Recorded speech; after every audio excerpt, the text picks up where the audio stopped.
రామానుగ్రహం మీ వంశంలో ఎవరికైనా ఒక్కరికి కలిగిందనుకోండి, ఒక్కరు సాధించారనుకోండి, అది మామూలుగా ఉండదు.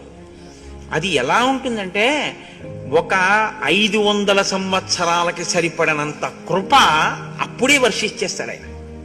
దాన్ని నిలబెట్టుకోవడం మీ ఇష్టం, నిలబెట్టుకోవడం మీ చేతిలో ఉంటుంది రామానుగ్రహాన్ని. నేను ఈ మాట ఎందుకు అంటున్నానంటే వాల్మీకి రామాయణంలో లేదు, కానీ ఇతర రామాయణాల్లో చెప్తుంటారు. ఒక ఉడత ఏదో నీళ్లలో దూకి బయటికి వచ్చి ఇసుకలో దొల్లి మళ్ళీ వెళ్ళి నీళ్లలో పడింది. ఎందుకు అని అడిగారు. సేతువు కడుతున్నాడు కదా, నా వంతు ఉపకారం చేస్తున్నానండి. రాముడు ఏం చేశాడు? ఓ 10 రూపాయలు ఇవ్వలేదు దానికి, లేకపోతే ఏదో నీ జీవితంలో ఎక్కడికి వెళ్ళినా నీకు పళ్ళు దొరుకుగాక అని అనలేదు. ఉడతకి ఇవ్వలేదు వరం.